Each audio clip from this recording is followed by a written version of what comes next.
Bismillah, alhamdulillah, nahmadu nusallim ala rasul karim. Faqala ta'ala fil Qur'anil karim. A'udzu billahi minasyaitonir rajim. Qul hadhihi sabili ad'u ilallah ala basiratin ana wa man ittaba'ani. Wa subhanallahi wa ma ana minal musyrikin. Shadaqallah. Alhamdulillah, hadirnya Allah Subhanahu wa taala. Bukti kasih sayang Allah Subhanahu wa taala ini adalah ketika seorang hamba ini didekatkan kepada Allah Subhanahu, disadarkan siapa dirinya dan siapa itu Allah Subhanahu. Dan ketika manusia tidak sadar siapa dirinya dan siapa itu Allah Subhanahu wa taala, pasti dan pasti hari demi hari dia akan menjauh daripada Allah Subhanahu. Dan ketika seorang ini jauh daripada Allah, maka tidak ada namanya kebahagiaan, tidak ada kesuksesan. Mungkin dia tersenyum tapi hatinya menangis. Mungkin perutnya kenyang tapi hatinya lapar. Mungkin, Masya Allah, dia tidur di atas tempat tidur yang nikmat, tapi dia susah tidur. Kenapa? Dengan SWT. Karena Allah SWT letakkan kebahagiaan ini dalam amal-amal agama. Amal-amal agama. Jadi bukti kasih Allah apa itu? Amal agama. Inilah bukti kasih Allah pada diri kita. Sedangkan harta ini belum tentu Allah sayang ketika orang kasih banyak harta, belum tentu Allah dia sayang pada dia.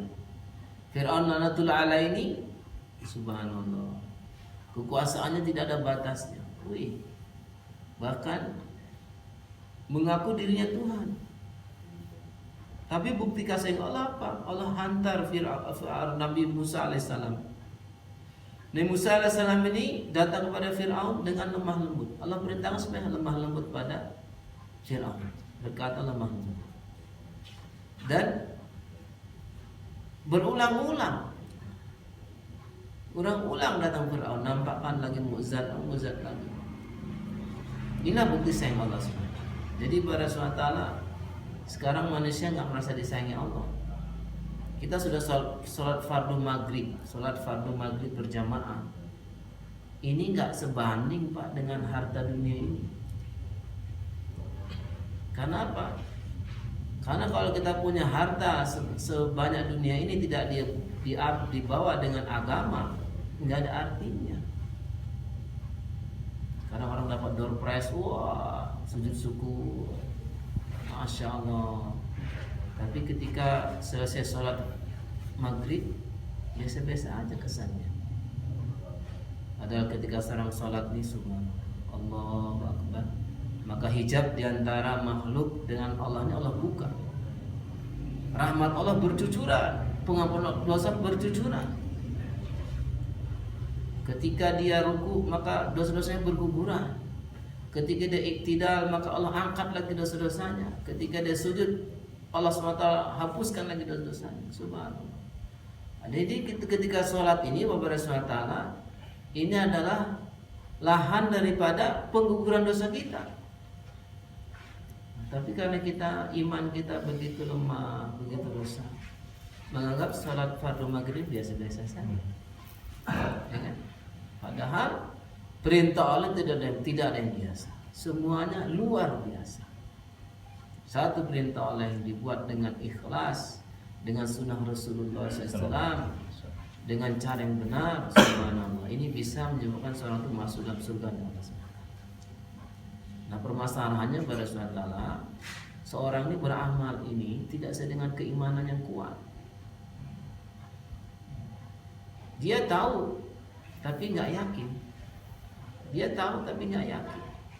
Apa beda tahu dengan yakin? Kalau ada seorang yang jago panah, dia praktekkan, oh ini ada apel di depan, dipanah, cret, oh hebat, bisa kena. Nah sekarang apelnya ditaruh di atas kepala, nanti saya panah. Wow, pada mikir-mikir kan, waduh. Wah, nanti kalau salah gimana? Ketojos mata saya buta. Ketojos ke dada saya bisa mati saya. Panah sudah lihat tuh, berkali-kali itu panah. Tukang yang pemanah ulung ini panah, nggak kena ke apel, nggak ada yang meleset. Tapi pas coba kamu, wah, dia tahu, tapi nggak yakin. Kalau yakin, oh ya, insya Allah siap. Mungkin dia senyum aja. Tapi kalau nggak yakin, coba bayangkan bapak, orang nggak yakin, tahu tapi nggak yakin, justru itu apel di atas kepalanya, dia gitu gimana? Mungkin keringat dingin dia. Aduh, ini gimana ya? Aduh, benar nggak? Tapi kalau yang yakin tenang aja, kali insya Allah. Nah, senyum. Tapi kalau nggak yakin, membayangkan, aduh pas panas, aduh mati saya nih. Begitu juga sekarang manusia ini, umat Islam ini tahu Allah memberi rezeki, Allah yang menghidupkan, Allah yang bisa menolong kita, Allah yang bisa memberikan kita ketenangan. Tapi nggak yakin. Ketika datang masalah, wah, rame-rame meninggalkan Allah. Ayo di sini, gimana mau? Karena nggak yakin, nggak tertancap keyakinan la ilaha illallah Muhammad dalam hati kita, hanya sebatas lisan saja. Maka pada suatu taala orang-orang terdahulu telah melatih keimanan mereka, keyakinan mereka kepada dilatih. Apakah dilatih dengan biasa-biasa saja Pak? Enggak. Dilatih dengan ketakutan. Bila Ranu setelah masuk Islam, Allah dipukul di malam hari, ditendang, dijemur di atas pasir, ditaruh batu. Itu untuk mendapatkan keyakinan. Kita nggak pernah mau berkorban untuk Allah dan Rasulnya, nggak pernah berkorban untuk agama, nggak dapat yakinnya. Walladzina jahadu fina lanahdiyannahum subulana. Orang bermujahadah kalau kemudian jalan-jalan hidayah. Mujahadah ini apa ulama tafsirkan? Meninggalkan tertib nafsunya, ikut tertib Allah. Ya kan? Kalau kita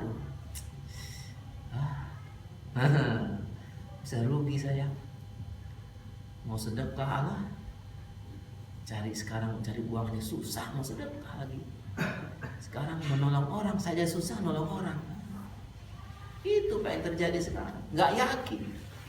Tapi kalau kita belajar berkorban untuk agama Allah SWT ini, maka insya Allah Allah akan berikan iman dalam hati kita. Teori berenang mah sudah sering dibaca. Gaya kupu-kupu begini, gaya dada begini, gaya bebas begini. Nggak pernah nyemplung di kolam renang. Sekali nyemplung gaya batu, bingung dia. Coba gaya apa dia? Mau gaya apa? Akhirnya apa? Tenggelam. Sekarang manusia nggak mau mujahadah, nggak mau melatih imannya. Datang masalah, rame-rame meninggalkan Allah, rame-rame mencari selain Allah. Ya kan? Wah, stres saya. Yuk ke masjid, nanti saya sedang ada masalah. Terus sedang ada masalah datang ke masjid, ini enggak, saya sedang ada masalah. Tunggu, nanti saya mau selesaikan masalah saya dulu. Salah. Maka dilatih iman kita, iman kita dilatih, keyakinan kita kepada Allah dilatih. Dan untuk inilah nabi-nabi diutus ke Maubini apa? Melatih para hamba-hamba Allah ini. Nabi Ibrahim alaihissalam kita lihat di Quran bagaimana untuk mendapatkan keyakinan kepada Allah. Ya Allah, saya ingin lebih yakin bahwa Engkau yang menghidupkan. Ini ambil 4 unggas, dicincang, ini 4 unggasnya dicincang, kemudian dikasih ke tempat, ditaruh di 4 gunung. Setelah itu satu-satu dipanggil. Setelah itu dengan kekuasaan Allah, itu unggas yang tadi sudah dipotong habis-habis itu di depan mata Nabi Muhammad SAW itu terbentuk lagi menjadi burung, jadi unggas lagi. Itu Nabi Ibrahim alaihissalam. Tapi satu gunung ke sana jauh-jauh, gunungnya sana, jalan motong lagi gunung sana, balik lagi panggil itu. Ashabul Kahfi, kita lihat 309 tahun ditidurkan Allah. Ketika bangun lihat itu unta sudah ditulang-tulang tapi nasi masih hangat kuku. Ya kan? Jadi kita harus menampakkan pengalaman rohani kita. Benar nggak? Allah itu berkuasa. Nah, harus merasa pengalaman rohani. Kalau nggak merasa pengalaman, maka akan ragu-ragu gitu, Pak. Tapi kalau orang sudah pengalaman, seperti tadi pengalaman ternak sudah berkali-kali, suruh masuk kolam renang, gampang, nggak takut, nggak pernah sama sekali masuk. Sahabat-sahabat dahulu telah dilatih keimanan mereka. Apakah begitu saja dapat? Enggak, Pak. Sampai kata ulama itu sampai mereka nafas sampai di kerongkongan. Di mana pertolongan Allah? Padahal pertolongan sangat dekat. Jadi kadang kita seperti itu, Pak. Sabar. Ini lagi belum datang pertolongan, sabar lagi. Belum datang pertolongan, sabar lagi. Belum datang pertolongan, sampai kita mati. Harus itu Allah SWT akan tolong kita. Kalau kita enggak, udah sekali dua kali kapok. Nggak mau kapok saya. Udah tahajud, udah gini nggak Allah tolong. Kapok. Tapi kalau dunia nggak kapok. Coba di sini, nggak diterima. Nah, coba kesana lagi. Itu Pak, ada satu orang tuh yang pulang dari TKI di Malaysia. Setelah pulang dari TKI Malaysia itu babak belur, digebuk gitu. Setelah sehat, ya Bapak mau kemana lagi? Ibu mau kemana lagi? Saya mau ke Malaysia lagi. Loh, kok mau ke Malaysia bukannya di? Ya, habis di sini saya mau apa? Di sini saya dapat kerja, balik lagi ke Malaysia. Nggak pernah kapok, ya kan? Kalau kita untuk Allah ini sering kapok, maka lagi dan lagi, dilatih lagi, diasah lagi. Karena sahabat juga seperti itu. Sahabat Abu Dzar Al-Ghifari itu sampai mau meninggal, Pak, ucap syahadat di depan Ka'bah, asyhadu an la ilaha illallah wa asyhadu anna Muhammadar Rasulullah, itu digebukin sama orang. Babak belur. Besok saat lagi. Nah, kalau kita belum pernah menderitakan agama, sering menderita karena selain agama, maka yakinnya kepada selain agama. Marilah pada suatu saat kita melatih diri kita. Kalau kita malu karena Allah nggak apa-apa. Kita sudah terlalu sering malu karena malu. Dibilang, wah Pak Anton jadi Pak Jenggot, biarin. Ini sunnah Rasul. Wah Pak ini jadi kiai ya. Karena tuh kemarin dia cerita, saya dibilang Pak Ustadz. Amin. Diuji sama Allah. Apakah kita ini mengatakan saja beriman sebelum kamu diuji dengan ketakutan kehilangan harta, ketakutan daripada kehilangan pertanian? Banyak Allah uji, itu hanya perasaan saja. Kalau kita terus Pak, insya Allah kita akan selamat. Salah siapa Pak ya? Hatta ta'yatul yakin, sampai kamu mati, sampai kita meninggal bertemu Allah, itulah puncak kita. Sahabat-sahabat dulu begitu Pak, dan ulama-ulama kita begitu. Jadi sekarang kita mau cari orang soleh tapi nggak mau susah-susah, nggak bisa. Wah itu mah wali, hebat, doanya makbul tuh, sekali sholat istisqa, sekali saja turun hujan langsung tuh, nonton film Sunan Kalijaga, Allah Akbar, 2 rakaat langsung turun daripada hujan. Nah itu kita lihat hasilnya Pak, prosesnya, panjang prosesnya panjang. Kalau kita seperti ini, kita nggak pernah nabung di bank, terus kita ngambil uang di ATM, keluar nggak uang ATM-nya? Enggak, nabung aja enggak.